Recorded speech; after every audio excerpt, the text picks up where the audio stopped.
Shalom Bapak Ibu, saudara-saudaraku yang terkasih di dalam Tuhan Yesus Kristus. Kembali pada hari ini, bersama-sama kita akan belajar mengenai Injil. Kita tahu bersama-sama bahwa Injil itu adalah kabar baik. Dan Injil itu adalah pribadi dari Yesus Kristus sendiri. Dan sampai sekarang, Injil itu terus diberitakan.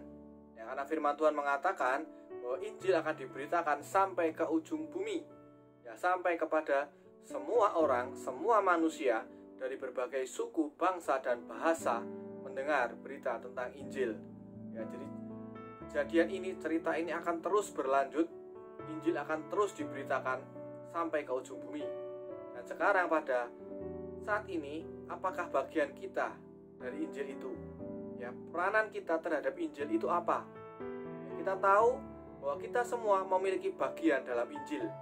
Ya, jadi saudara, saya mau katakan pada saat ini bahwa saudara dan saya adalah bagian dari Injil itu. Ya, ketika kau menerima Yesus sebagai Tuhan dan Juru Selamatmu, maka kau sudah menjadi bagian dari Injil itu. Nah, bagian dari kita apa? Peranan yang kita lakukan terhadap Injil itu apa? Nah, di sini kita akan melihat firman Tuhan yang tertulis di dalam kitab Yohanes pasal yang pertama, ayat yang ke-19 sampai dengan yang ke-28. Ya, perikopnya adalah kesaksian Yohanes tentang dirinya sendiri. Saya bacakan ayat yang ke-19. Dan inilah kesaksian Yohanes ketika orang Yahudi dari Yerusalem mengutus beberapa imam dan orang-orang Lewi kepadanya untuk menanyakan dia, "Siapakah engkau?" Ya, jadi pertanyaan ini juga menjadi pertanyaan bagi kita semua. Siapakah engkau? Ya, siapakah diri saudara? Ya, ketika engkau menerima Yesus sebagai Tuhan dan Juru Selamat, ya, ketika engkau menjadi orang yang percaya, ya, kalau dalam bahasa kita menjadi orang Kristen, ya, orang-orang yang percaya kepada Yesus, orang-orang yang mau mengikut Yesus, ya, pertanyaannya siapakah saudara? Yohanes pun pada waktu itu yang mendapatkan pertanyaan, siapakah engkau? Ya, karena Yesus pada waktu itu belum dikenal dan orang taunya Yohanes. Dan kalau dari nubuatan para nabi, ya, orang-orang mendapatkan cerita, mendapatkan kisah bahwa mereka akan mendapatkan seorang Mesias. Ya, dan pada waktu itu Yohanes muncul, orang mulai bertanya-tanya, siapakah engkau? Ya, siapakah engkau? Ayat yang ke-20, ia mengaku dan tidak berdusta katanya, aku bukan Mesias. Ya. Jadi pada waktu itu orang-orang menyangka bahwa Yohanes ini apakah dia Mesias? Apakah dia adalah orang yang dinubuatkan oleh para nabi? Ya, bahwa akan ada seorang Mesias, akan ada muncul seorang Juru Selamat. Dan orang menduga apakah itu Yohanes pada waktu itu. Siapakah engkau? Ayat 21, lalu mereka bertanya kepadanya, kalau begitu siapakah engkau? Elia? Dan ia menjawab, bukan. Engkaukah nabi yang akan datang? Dan ia menjawab, bukan. Lalu siapa? Yohanes itu siapa pada waktu itu? Seperti juga saudara dan saya pada saat ini, siapakah kita? Ya, terhadap Injil itu siapakah kita? Bagian kita, peranan kita siapa? Orang-orang yang memberitakan firman Tuhan, orang-orang yang memberitakan Injil, itu pasti punya bagian. Seperti juga Yohanes yang memiliki bagian. Dan orang mulai bertanya-tanya, siapakah engkau? Ya, siapakah saudara dan saya di hadapan Tuhan, di hadapan Injil yang kita percaya, yang kita beritakan, siapakah engkau? Kemudian ayat yang ke-22, ya, maka kata mereka kepadanya, siapakah engkau? Sebab kami harus memberi jawab kepada mereka yang mengutus kami. Apakah katamu tentang dirimu sendiri? Ya, sampai akhirnya ditanya, ya, menurut kamu itu siapa? Ya, kenapa kau memberitakan, ya, sesuatu yang berbeda? Pada waktu itu kan Yohanes punya ajaran, dia memberitakan pengajaran yang dia terima, saya percaya dari Bapa juga. Ya, lalu kamu itu siapa? Orang mulai bertanya-tanya, bahkan murid Yohanes juga mulai bertanya, ini siapa? Siapakah engkau? Ya, dan akhirnya menurut saudara itu siapa? Orang yang memberitakan firman Tuhan, saudara itu siapa? Oh, saya hamba Tuhan. Ya. Oh, saya pengikut Yesus. Oh, saya tidak tahu. Nah, saat ini kita belajar bersama-sama, siapakah saudara dan saya? Bagian apa yang kita punya terhadap Injil? Jawabannya ada di ayat yang ke-23. Jawabnya, akulah suara orang yang berseru-seru di padang gurun. Luruskanlah jalan Tuhan. seperti yang telah dikatakan Nabi Yesaya. Jadi Yohanes ini adalah seseorang yang menggenapi nubuatan dari kitab Nabi Yesaya. Saya percaya saudara dan saya pun ketika engkau melaksanakan firman Tuhan, engkau pun menggenapi bagian dari penggenapan dari nubuat itu. Nubuat yang seperti apa yang saudara dan saya lakukan ketika engkau memberitakan firman Tuhan, engkau menjadikan semua bangsa menjadi murid Kristus. Itu kan bagian dari penggenapan Injil. Kalau engkau melaksanakan itu, engkau memberitakan firman Tuhan yang sebagai apa? Sebagai suara ya, yang sering kita dengar sebagai the voice. Itulah bagian kita. Itulah peranan kita sebagai orang-orang yang menyampaikan firman Tuhan sebagai the voice. Melalui apa? Saya percaya di masa sekarang ini banyak sekali caranya.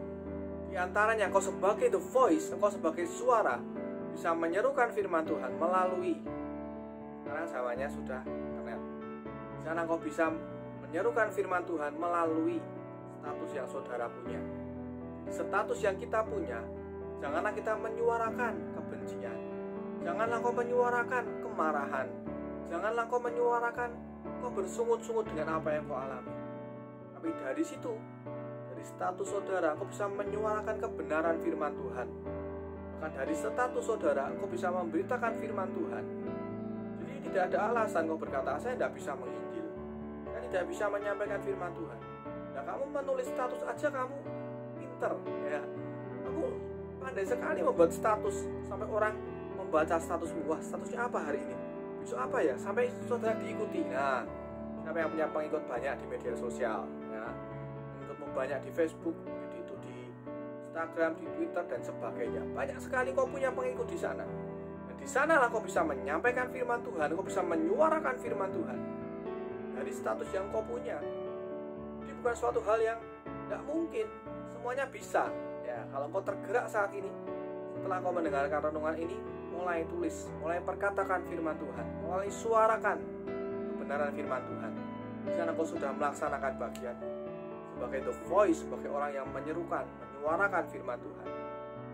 Yohanes juga melakukan hal yang sama. Dia suarakan firman Tuhan, dia berseru-seru. Dan kalau orang tanya, apakah kau Mesias? Bukan. Apakah kau Elia? Bukan. Nah, kamu siapa? Dia adalah suara orang yang berseru-seru. Itulah bagian kita. Jadi pada saat sesi ini, pada saat renungan ini, saudara tahu bagianmu dalam Injil itu adalah the voice, adalah suara yang menyerukan Injil itu, adalah orang yang memberitakan Injil itu. Karena saya percaya kalau orang tidak mendengar Injil itu, bagaimana orang itu bisa percaya? Ya, kalau orang tidak membaca tentang Injil, ya bagaimana orang bisa mengerti tentang Yesus sebagai Tuhan dan Juru Selamat? Ya, mari bersama-sama ambil bagian kita, kerjakan bagian kita. Sederhana namun sangat berkuasa ya, doakan setiap kali kau mau mengupdate statusmu, kau berdoa, Tuhan hari ini statusnya apa, Tuhan hari ini saya mau tulis apa. Ini kau kerjakan sesuai apa yang Tuhan taruh di dalam hatimu. Dan saya percaya bahwa melalui status yang kau tulis ya, yang kau upload, akan ada berkat-berkat. Orang-orang bisa diberkati dengan status saudara. Orang akan menerima pengertian yang baru, bahkan dia akan menerima pewahyuan yang baru. Bahkan orang itu bisa bertobat ketika membaca status saudara. Ya, firman Tuhan bekerja memakai hidup saudara untuk menyuarakan kebenaran firman Tuhan, untuk menyuarakan Injil. Ya, saya percaya saudara doakan, ya saudara kerjakan mulai sekarang. Uploadlah status saudara dengan baik, suarakan firman Tuhan, jangan takut dan jangan gentar.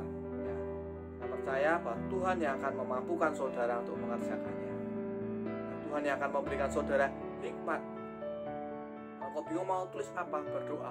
Tuhan akan kasih hikmat apa yang harus engkau suarakan hari demi hari. Ya, Tuhan akan kasih ide-ide. Ya, Tuhan akan kasih bahwa ilham roh itu tidak akan berhenti. Ya, kalau kau mengandalkan Tuhan untuk menulis, untuk menyuarakan, maka ilham roh itu akan mengalir ke dalam kehidupan saudara. Ya, ilham roh itu akan terus menginspirasi saudara. Ya, aku akan menyuarakan firman Tuhan sebagai the voice. Ya, aku akan dipakai oleh Tuhan secara luar biasa. Dan setiap tulisan saudara akan menjadi berkat. Ya, kau bisa menulis dari statusmu, bahkan kau bisa menulis dari sebuah buku. Ya, kau bisa menulis apapun. Bahkan kalau saudara punya kesempatan, kau bisa mengunjungi dari saudara-saudaramu, ya keluarga-keluargamu, mereka yang belum mengenal firman Tuhan, mereka yang belum pernah memberitakan Injil. Kau bisa sampaikan dengan keberanian dari Tuhan. Ya, saya percaya Tuhan akan memampukan saudara sebagai the voice tadi. Akan dimampukan Tuhan sebagai suara yang berani menyuarakan firman Tuhan. Ya. Puji Tuhan, Tuhan Yesus memberkati.